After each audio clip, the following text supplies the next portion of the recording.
Hello students, जैसा कि आप लोग जानते हैं कि हम अपने सीरीज में आज का दूसरा टॉपिक स्टार्ट कर रहे हैं।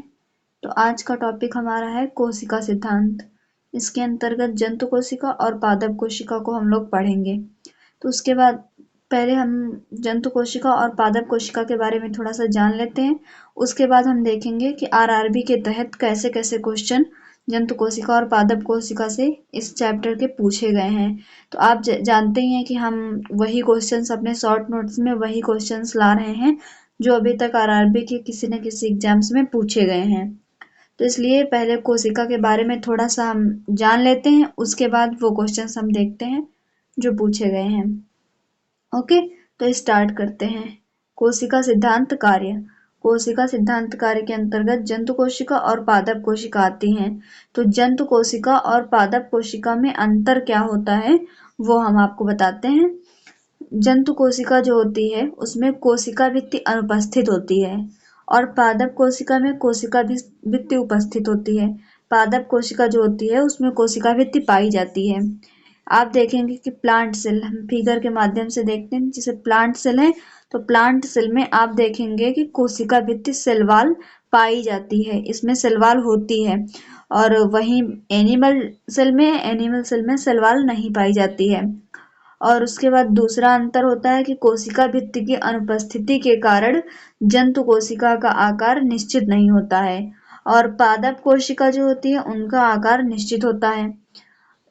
उसके बाद है कि यह जो जंतु कोशिका होती है एक ऊतक द्रव्य टिश्यू फ्लूइड सामान्यतः कोशिकाओं को भिगोता है और जो पादप कोशिका होती है उसमें ऊतक द्रव्य पादपों में नहीं होता है, यानी कि पादप कोशिकाओं में ऊतक द्रव्य नहीं पाया जाता है। ऊतक द्रव्य जो होता है वो जंतु कोशिकाओं में ही पाया जाता है। तो इनके अंतर है कि जंतु कोशिका और पादप कोशिका में अंतर क्या होता है।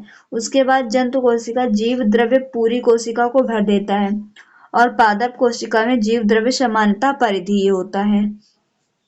उसके बाद रिक्तिकाएं वोक्यूल्स या तो अनुपस्थित होती हैं या संख्या में कम तथा आकार में छोटी रहती हैं।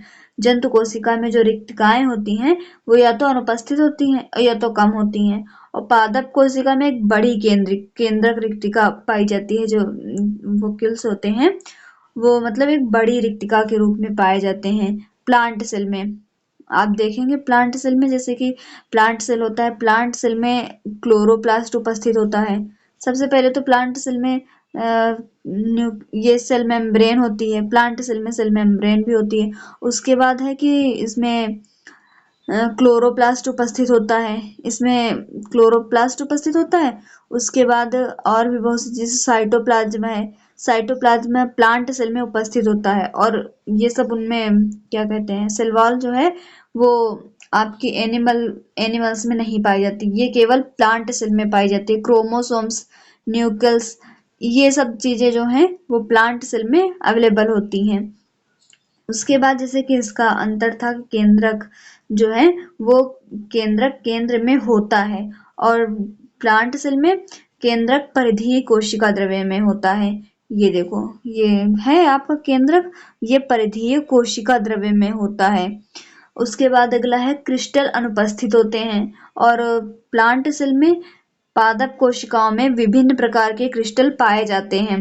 इसमें क्रिस्टल पाए जाते हैं और इसमें अनुपस्थित होते हैं जंतु कोशिका में। उसके बाद जंतु कोशिका में संचित भोजन ग्लाइकोजन होता है और इसमें पादप कोशिका में संचित भोजन मंड स्टार्च के रूप में होता है।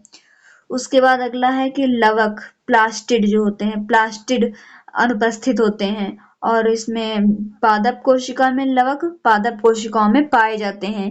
इसमें प्लास्टिड अवेलेबल होते हैं। प्लास्टिड के बारे में हम आगे डिटेल से आपको बताएंगे। ओके, उसके बाद है कि जंतु कोशिका में गाल्जी उपकरण सामान्यतः एकल संकर होता है और इसमें गाल्जी उपकरण कई पृथक इकाइयों जिसे डिक्टियोसोम्स कहते हैं का बना होता है।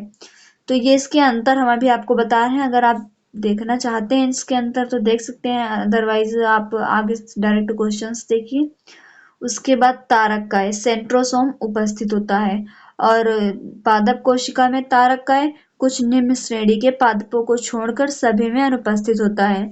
उसके बाद है ग्लाइऑक्सिसोम, ग्लाइऑक्सिसोम इसमें अनुपस्थित होता है और पादप कोशिका में ग्लाइसोसोम कुछ पादप कोशिकाओं में पाया जाता है, यानी कि इसमें उपस्थित होता है। उसके बाद लाइसोसोम उपस्थित होते हैं। लाइसोसोम्स प्रायः अनुपस्थित होते हैं, इसका कार्य दूसरे घटक द्वारा ले लिया जाता है। और जंतु कोशिका हमारे लिए आवश्यक कुछ अमीनो अम्ल, विटामिन व सह एंजाइमों को बनाने में असमर्थ होती है, और पादप कोशिका अपने लिए आवश्यक सभी पदार्थों का संश्लेषण करने में समर्थ होती है। उसके बाद कोशिका द्रव्य विभाजन विदलन द्वारा होता है, और पादप कोशिका में कोशिका द्रव्य विभाजन सामान्यतः कोशिका प्लेट विधि द्वारा होता है। तो ये जंतु कोशिका और पादप कोशिका में आपने अंतर देखा कि कैसे कैसे क्या क्या अंतर होते हैं जंतु कोशिका और पादप कोशिका में। उसके बाद हम आगे देखेंगे कि इसके तहत आरआरबी में कैसे कैसे क्वेश्चंस पूछे गए हैं इन टॉपिक्स से, कि कैसे क्वेश्चंस आप लोगों से पूछे जा रहे हैं वो देखिए। जैसे कि मानव कोशिकाओं में ग्लूकोज के विघटन द्वारा, अब यहाँ से आपके क्वेश्चन स्टार्ट हैं जो आरआरबी में पूछे गए हैं, ये चीज ध्यान रखना। ऊपर हम ऐसे जंतु कोशिका और पादप कोशिका के बारे में आपको ओरल इंफॉर्मेशन दे रहे थे, लेकिन अब ये जो है ये पूछे हुए क्वेश्चंस आप देख रहे हैं। मानव कोशिकाओं में ग्लूकोज के विघटन द्वारा ऊर्जा का निर्माण होता है। ग्लूकोज के विघटन के लिए ऑक्सीजन की आवश्यकता होती है। तो ये आपका ऐसे ही क्वेश्चन था, ग्लूकोज के विघटन के लिए किसकी आवश्यकता होती है? तो ऑक्सीजन की आवश्यकता होती है।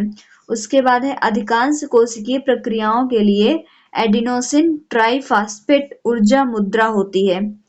तो ये भी क्वेश्चन आपका पूछा हुआ है, मतलब इसके सारे ही क्वेश्चन आपके पूछे हुए हैं। तो आपको क्वेश्चन वाइज तो मिल नहीं रहा है, इसलिए शॉर्ट नोट में आप वन लाइन देख सकते हैं कि कैसे कैसे क्वेश्चंस बन रहे हैं। तो अधिकांश कोशिकीय प्रक्रियाओं के लिए एडिनोसिन ट्राइफॉस्फेट एटीपी ऊर्जा मुद्रा होती है। तो इसका क्वेश्चन था कि मतलब कैसी मुद्रा होती है, तो उसका आंसर था कि एडिनोसिन ट्राइफॉस्फेट। उसके बाद है लाइसोसोम की कोशिका की आत्महत्या की थैली के रूप में जाना जाता है। इसे लाइसोसोम आपने देखा अभी ऊपर, लाइसोसोम ये पादप कोशिका में पाया जाता है, इसमें इसे सुसाइडल बैग कहते हैं, आत्महत्या की थैली के रूप में जाना जाता है। उसके बाद है कोशिका में 6 कार्बन अणु ग्लूकोज के, 3 कार्बन अणु वाले पार्विक के विखंडन की प्रक्रिया कोशिका द्रव्य में होती है। ये पार्विक के विखंडन की प्रक्रिया जो होती है वो कोशिका द्रव्य में होती है। उसके बाद है प्रोकैरियोटिक में राइबोसोम 70s प्रकार का होता है, जो 2 इकाइयों 50s व 30s की बनी होती हैं। ये भी आपका ऐसा ही क्वेश्चन पूछा हुआ था कि मतलब 2 इकाइयां कौन सी होती हैं, तो डायरेक्ट ऐसा ही क्वेश्चन था कि वो 2 इकाइयां 50s 30s की बनी होती हैं। राइबोसोम को कोशिका के प्रोटीन के कारखाने के रूप में जाना जाता है। राइबोसोम को कोशिका की जो होता है ना प्रोटीन फैक्ट्री कहा जाता है, आपने पढ़ाई होगा कि राइबोसोम को कोशिका की प्रोटीन की फैक्ट्री के रूप में जाना जाता है। तो वही है कि राइबोसोम को कोशिका के प्रोटीन के कारखाने के रूप में जाना जाता है। उसके बाद है प्रोकैरियोटिक की विशेषताएं। प्रोकैरियोटिक की विशेषताएं मतलब कि ये अत्यधिक छोटा आकार इसका होता है। इसका आकार कैसा होता है? अत्यधिक छोटा। उसके बाद एकल गुणसूत्र नाभिकीय क्षेत्र केंद्र कहलाता है। जब एटीपी में टर्मिनल फॉस्फेट एंड लीकेज को जल के प्रयोग द्वारा तोड़ा जाता है तो ये 30.5 किलोमोल ऊर्जा मुक्त होती है। ये आपके वही क्वेश्चंस हैं जो आरआरबी के किसी न किसी एग्जाम्स में पूछे गए हैं, और आप ये जानते हैं कि हम अपनी सीरीज में वही क्वेश्चन आपको अवेलेबल करा रहे हैं जो आरआरबी में पूछे गए हैं। तो ये क्वेश्चंस आप कहीं भी किसी भी बुक में उठा के देख लेना कि ऐसे ही क्वेश्चन बन रहे हैं या नहीं बन रहे हैं, क्योंकि ऐसे ही क्वेश्चन पूछे जाते हैं। उसके बाद है अंतःद्रव्य जालिका एंडोप्लाज्मिक रेटिकुलम। यह कोशिकांग विषाक्त पदार्थ और औषधीय जहरीले प्रभाव को खत्म कर देता है। एंडोप्लाज्मिक रेटिकुलम, तो एंडोप्लाज्मिक रेटिकुलम जो होता है ये आपने देखा ना कि एंडोप्लाज्मिक रेटिकुलम उसमें प्लांट सेल में होता है। उसमें क्या कहते हैं कि एंडोप्लाज्मिक रेटिकुलम 2 प्रकार के होते हैं, एसईआर आरईआर। तो एसईआर जो होता है वो स्मूथ एंडोप्लाज्मिक रेटिकुलम होता है, और आरईआर वो रफ एंडोप्लाज्मिक रेटिकुलम होता है। तो एसईआर द्वारा जो होता है, एसईआर द्वारा कशेरुकी की यकृत कोशिकाओं में औषधि और विषयों का निर्विषीकरण का कार्य किया जाता है एसईआर में। और आर के बारे में आपको नहीं दिया गया है, लेकिन ये रफ एंडोप्लाज्मिक रेटिकुलम इसे कहते हैं। ओके, तो ये क्वेश्चन एसईआर से आपका पूछा हुआ क्वेश्चन था, तो इसमें आपको मिल रहा है। उसके बाद है सल्की उपकला। सल्की उपकला यह एक चपटी कोशिकाओं के पतले स्तर से बनता है। यह रक्त वाहिकाओं की भित्ति तथा फेफड़ों में वायु कोश में पाया जाता है, सल्की उपकला। उसके बाद है किडवन। किडवन की प्रक्रिया के लिए ऑक्सीजन आवश्यक नहीं है। तो किडवन की प्रक्रिया के लिए तो ऑक्सीजन वैसे भी आवश्यक नहीं होता है। आप जानते हैं किडवन प्रक्रिया जैसे कि दूध से दही का बनना, जो सिरका बनता है उसमें किडवन प्रक्रिया होती है, तो उसमें ऑक्सीजन की आवश्यकता तो होती नहीं है। तो किडवन प्रक्रिया के लिए इसमें क्वेश्चन था कि किसकी आवश्यकता नहीं होती है, तो ऑक्सीजन की आवश्यकता नहीं होती है। उसके बाद अगला क्वेश्चन है श्वसन। श्वसन के प्रथम चरण में पार्विक अम्ल का निर्माण होता है। और वहीं एक और क्वेश्चन पूछा गया था कि श्वसन के प्रथम चरण में किसका विघटन होता है, तो ग्लूकोज का विघटन होता है। तो देखिए कि क्वेश्चन बन कैसे कैसे रहे हैं। तो पहले क्वेश्चन था कि श्वसन के प्रथम चरण में किसका निर्माण होता है, तो पार्विक अम्ल का निर्माण होता है। उसके बाद प्रथम चरण में विघटन किसका होता है, तो ग्लूकोज का। उसके बाद अगला क्वेश्चन है कि माइटोकॉन्ड्रिया। माइटोकॉन्ड्रिया में ऑक्सीजन की सहायता से पार्विक का निर्माण होता है। माइटोकॉन्ड्रिया को कोशिका का पावर हाउस कहा जाता है। ये तो आपने पढ़ा ही होगा कि माइटोकॉन्ड्रिया को कोशिका का पावर हाउस कहा जाता है। उसके बाद अगला है कि लाइसोसोम। लाइसोसोम जो होता है वो यूकैरियोटिक कोशिकाओं के कोशिकांग को आत्मघाती थैली के रूप में जाना जाता है। लाइसोसोम कोशिका की आत्मघाती थैली अभी हमने बताया उसके रूप में जाना जाता है, तो ये एक बार फिर से पूछा गया क्वेश्चन। उसके बाद है कि स्लाइडर। स्लाइडर और स्वान द्वारा दिया गया सिद्धांत कोशिका सिद्धांत को जंतु और सवालों पर लागू होता है, परंतु विषाणुओं पर नहीं।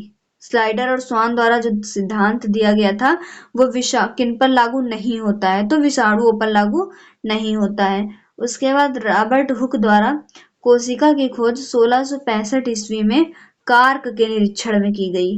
मतलब कार्क का निरीक्षण हो रहा था तब रॉबर्ट हुक ने कोशिका की खोज 1665 ईस्वी में की। और ये कार्क क्या है, कार्क एक पेड़ की छाल का एक भाग होता है।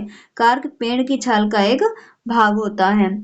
उसके बाद है कि केंद्रक और कोशिका झिल्ली के बीच मौजूद जेली को कोशिका द्रव्य कहा जाता है। केंद्रक और कोशिका झिल्ली के बीच में मौजूद जो एक जेली होती है उसे कोशिका द्रव्य साइटोप्लाज्म कहा जाता है।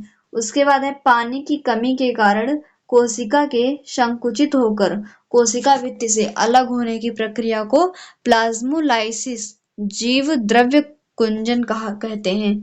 मतलब पानी की कमी से, ये भी डायरेक्ट क्वेश्चन था कि जीव द्रव्य कुंजन किसे कहते हैं, तो प्लाज्मोलाइसिस प्रक्रिया को कहते हैं। उसके बाद अगला क्वेश्चन है कोशिका का वह बाह्यतम आवरण जो कोशिका के अवयव को बाहर वातावरण से अलग करता है वो क्या कहलाता है, तो वो प्लाज्मा झिल्ली कहलाता है।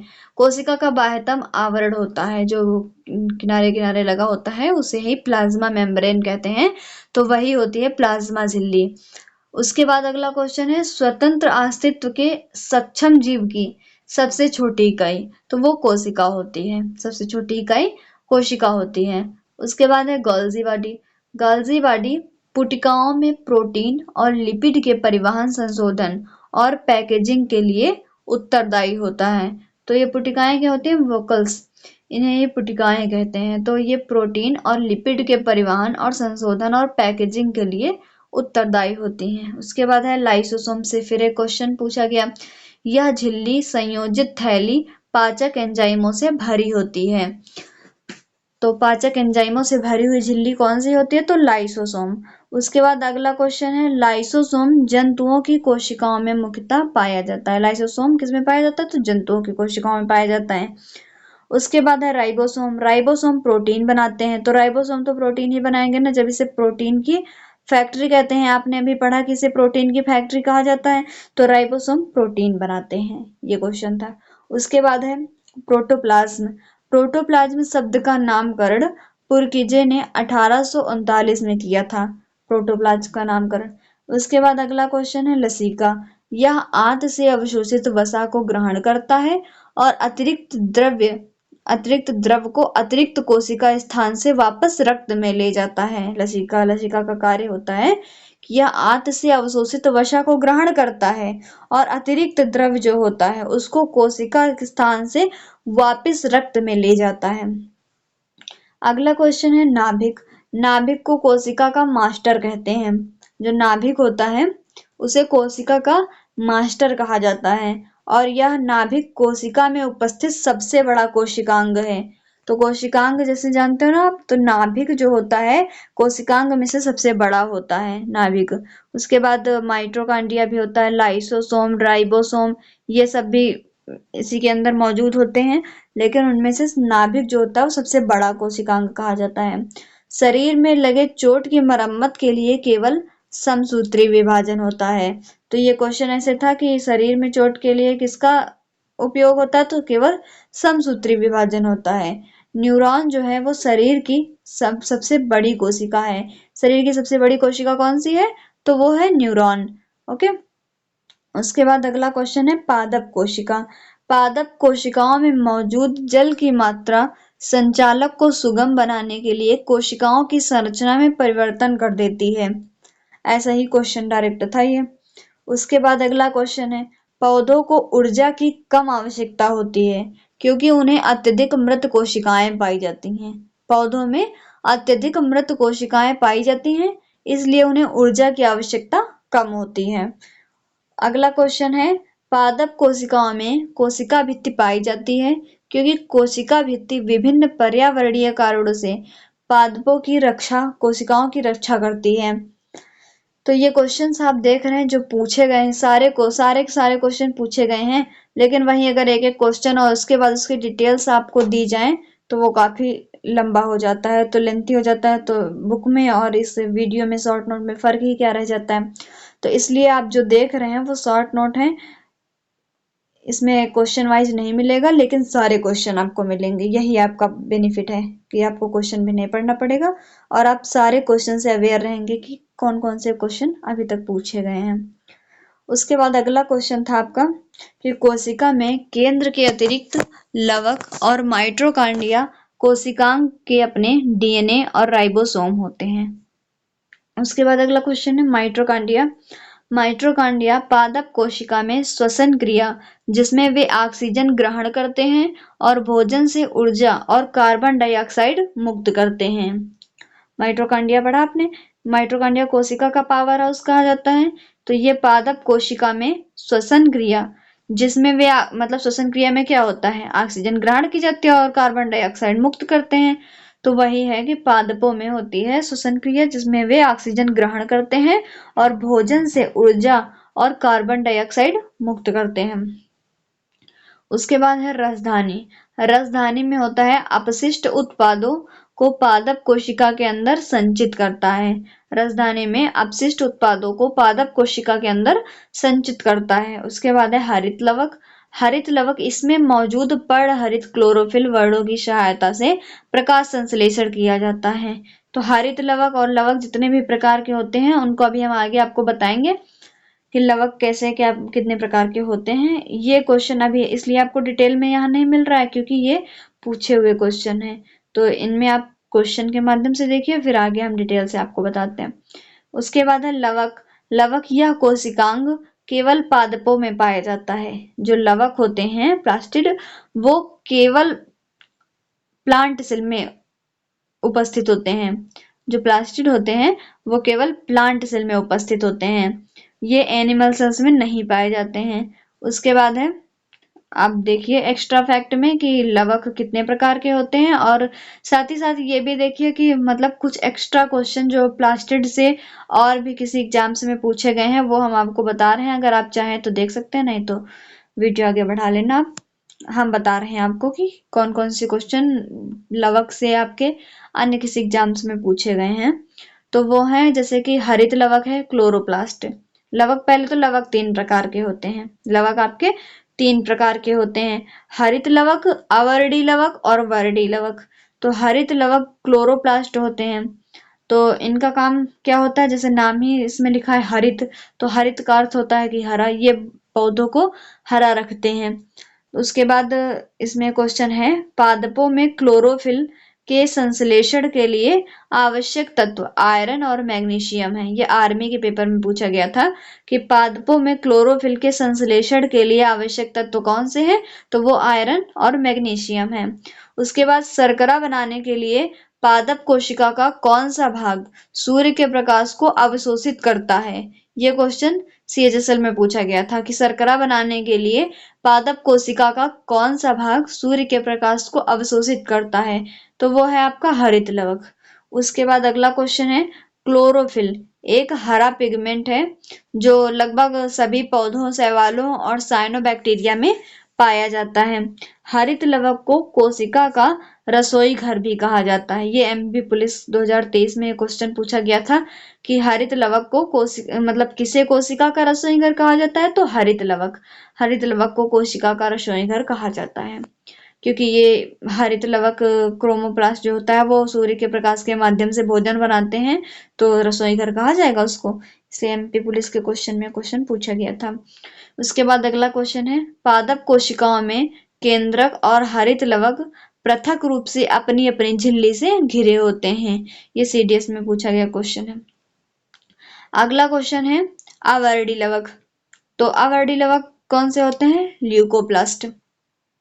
ल्यूकोप्लास्ट हैं, मतलब ये एक मिनट, ये आवर्डी लवक ल्यूकोप्लास्ट है। हाँ, आगे देखिए, तो ल्यूकोप्लास्ट मतलब इसका अर्थ होता है रंगहीन, आवर्डी मतलब रंगहीन, तो ये हो गया रंगहीन। तो वो प्लास्टिड जिनका कोई रंग नहीं होता है और भोजन संग्रह करने के लिए प्रयोग किए जाते हैं, वो होते हैं आवर्डी लवक। तो आवर्डी लवक क्या होते हैं, जिनका कोई रंग नहीं होता है और भोजन संग्रह में प्रयोग किए जाते हैं, वो आवर्डी लवक होते हैं। उसके बाद है ल्यूकोप्लास्ट। तो ल्यूकोप्लास्ट का कौन सा रूप तेल संश्लेषण और भंडारण में माहिर है और मुख्य रूप से पराग कणों में कोशिकाओं की परत में पाया जाता है, जो पराग कणों को विकसित करते हैं, तो वो है आपका इलायोप्लास्ट। ये CGL 2023 में पूछा गया क्वेश्चन है। तो देख ही सकते हैं आप क्वेश्चन, मतलब कि आप इनके बारे में डिटेल्स भी जान रहे हैं, और डिटेल्स वो भी क्वेश्चन के माध्यम से, जो कहीं ना कहीं पूछा गया है। उसके बाद निम्नलिखित में से कौन सा ल्यूकोप्लास्ट तेल और वसा का भंडारण करता है, तो ये भी आपने देखा इलायोप्लास्ट। ये क्वेश्चन सेम क्वेश्चन रिपीटेड है, CHSL के पेपर में पूछा गया था। उसके बाद रंगहीन लवक क्या कहलाते हैं, तो ल्यूकोप्लास्ट। अभी आपने पढ़ा ही है, ल्यूकोप्लास्ट आवर्डी लवक, वही टॉपिक ही चल रहा है। तो ल्यूकोप्लास्ट ये RRB ग्रुप D में पूछा गया क्वेश्चन है। उसके बाद अगला हम देखेंगे, अगला क्वेश्चन क्या था कि पौधों में कोशिका में ल्यूकोप्लास्टिड मुख्य रूप से अंगक होते हैं, जिनमें स्टार्च, तेल और प्रोटीन कणिकाएं जैसे पदार्थ जमा होते हैं। ये GD में पूछा गया क्वेश्चन है, ल्यूकोप्लास्टिड। उसके बाद अगला है हमारा वर्डी लवक, क्रोमोप्लास्ट। अगला हम देखेंगे, आपने अभी तक पढ़ा कि क्लोरोप्लास्ट और ल्यूकोप्लास्ट आप देख चुके हैं, अब ये है क्रोमोप्लास्ट। तो क्रोमोप्लास्ट क्या होता है, इसमें मतलब ये रंगीन होते हैं, इसमें कोई भी रंग हो सकता है आपका, लाल, हरा, नीला, पीला। तो ये क्रोमोप्लास्ट में कैरोटीनाइड वसा विलेय वर्णक जैसे कैरोटीन, जैथोफिल आदि होते हैं। यह पादपों में उनके रंग जैसे नारंगी, लाल, पीला आदि प्रदान करता है। तो वर्डी लवक जो होते हैं उनके माध्यम से देखो कि मतलब कौन कौन से पिगमेंट का कौन कौन सा रंग जो होता है वो किस पिगमेंट के कारण होता है, वो आप देखेंगे वर्डी लवक में। जैसे टमाटर हो गया, टमाटर का लाल रंग किस पिगमेंट के कारण होता है, तो वो आपका है लाइकोपिन। लाइकोपिन के कारण टमाटर का रंग लाल होता है। प्याज का लाल रंग, प्याज में जो लाल रंग होता है वो किसके माध्यम से होता है, एंथोसाइनिन। एंथोसाइनिन के कारण प्याज का रंग लाल होता है। और गाजर में लाल रंग जो होता है, गाजर में लाल रंग एंथोसाइनिन के कारण होता है। और मिर्च का लाल रंग कैप्सिथिन के कारण होता है, कैप्सिथिन के कारण मिर्च का रंग लाल होता है। गाजर का नारंगी रंग कैरोटीन के कारण होता है। वहीं गाजर का, अभी आपने देखा, गाजर का लाल रंग वो एंथोसाइनिन के कारण होता है, और गाजर का नारंगी रंग वो कैरोटीन के कारण होता है। प्याज का पीला रंग क्वेरसिटिन के कारण होता है, प्याज का पीला रंग क्वेरसिटिन के कारण, जबकि प्याज का लाल रंग एंथोसाइनिन के कारण होता है। हल्दी में पीला रंग कुरकुमिन के कारण होता है। चुकंदर में लाल रंग विटामिन के कारण होता है। ये पिगमेंट है कि किसके कारण कौन सा रंग होता है फलों में। उसके बाद है क्लोरोप्लास्ट। क्लोरोप्लास्ट यह कोशिकांग पादप कोशिका में पाया जाता है, किंतु जंतु, ये फिर से हम आरआरबी के क्वेश्चन देख रहे हैं। अभी बीच में अपने मिक्स क्वेश्चन देखे ना, वो मिक्स क्वेश्चन इसलिए थे क्योंकि हमें आपको लवक के बारे में समझाना था, तो क्वेश्चन के माध्यम से आपने देख भी लिया कि लवक क्या होते हैं, और उसमें कुछ एक्स्ट्रा भी नहीं था क्योंकि वो पूछे हुए क्वेश्चन थे। अब फिर से आप आरआरबी क्वेश्चन देखिए। क्लोरोप्लास्ट यहाँ कोशिकांग पादप कोशिकाओं में पाया जाता है, किंतु जंतु कोशिका में नहीं पाया जाता है। अवर्णी लवक ल्यूकोप्लास्ट यह पादप कोशिका में स्टार्च, प्रोटीन और तेल कणिकाओं का संग्रह करता है। अवर्णी लवक ल्यूकोप्लास्ट जो होता है वो पादप कोशिकाओं में स्टार्च, प्रोटीन और तेल कणिकाओं का संग्रह करता है। हरित लवक क्लोरोप्लास्ट यह कोशिकांग प्रकाश संश्लेषण के दौरान प्रकाश ऊर्जा का उपयोग करता है, और प्रकाश ऊर्जा का उपयोग करके ही हरित लवक अपना भोजन बनाते हैं। मतलब जो क्लोरोप्लास्ट होता है उसी के माध्यम से पौधों में तो भोजन बनता है, तो वो प्रकाश संश्लेषण के दौरान प्रकाश ऊर्जा का उपयोग करते हैं, उसी के माध्यम से वो भोजन बनाते हैं। और हरित लवक का एक और क्वेश्चन, जिसके वजह से पौधों का रंग हरा होता है, तो ये तो आप जानते हैं कि हरित लवक में पौधों का रंग हरा ही होगा। उसके बाद है क्लोरोफिल। क्लोरोफिल का क्वेश्चन है, इसमें मैग्नीशियम तत्व उपस्थित होता है। क्लोरोफिल में क्या उपस्थित होता है?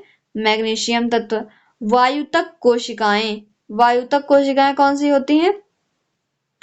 एरेनकाइमा सेल्स इन्हें कहा जाता है। वायुतक कोशिकाएं जलकुंभी में पाई जाती हैं, जिसके कारण ये पानी में तैरती हैं, तो वायुतक कोशिकाएं होती हैं। उसके बाद है कुछ जीवाणुओं में प्रकाश संश्लेषण होते हैं। इन कोशिकाओं में प्रकाश संश्लेषण वर्णक प्लाज्मा झिल्ली के अंतर्वलय में स्थित होते हैं। मतलब कुछ जीवाणुओं में प्रकाश संश्लेषण होता है, इन कोशिकाओं में प्रकाश संश्लेषण वर्णक प्लाज्मा झिल्ली के अंतर्वलय में स्थित होता है।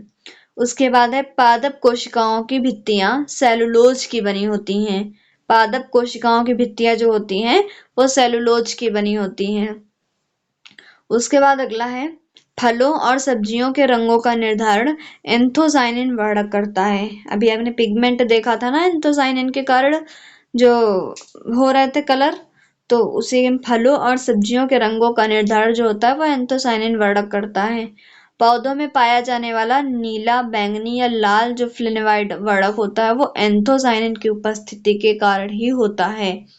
ये पौधों में जो नीला और लाल फ्लेवोनॉइड वर्णक एंथोसाइनिन की उपस्थिति के कारण होता है। लाल रंग, जैसे कि गाजर का लाल रंग आपने देखा, एंथोसाइनिन के कारण हो रहा था ना, वही है इसका मतलब क्वेश्चन वही है एंथोसाइनिन से ही, लेकिन पूछा कैसे कैसे गया है वो देख लीजिए कि एक बार डायरेक्ट पूछा गया है और एक बार पौधों में नीला व बैंगनी लाल फ्लोराइड वर्णन उपस्थित के कारण, ऐसे घुमा के क्वेश्चन, मतलब एक ही चीज से घुमा घुमा के क्वेश्चन पूछे गए हैं एंथोसाइनिन से। यहाँ भी जैसे पूछा गया है कि फलों और सब्जियों के रंगों का निर्धारण एंथोसाइनिन करता है।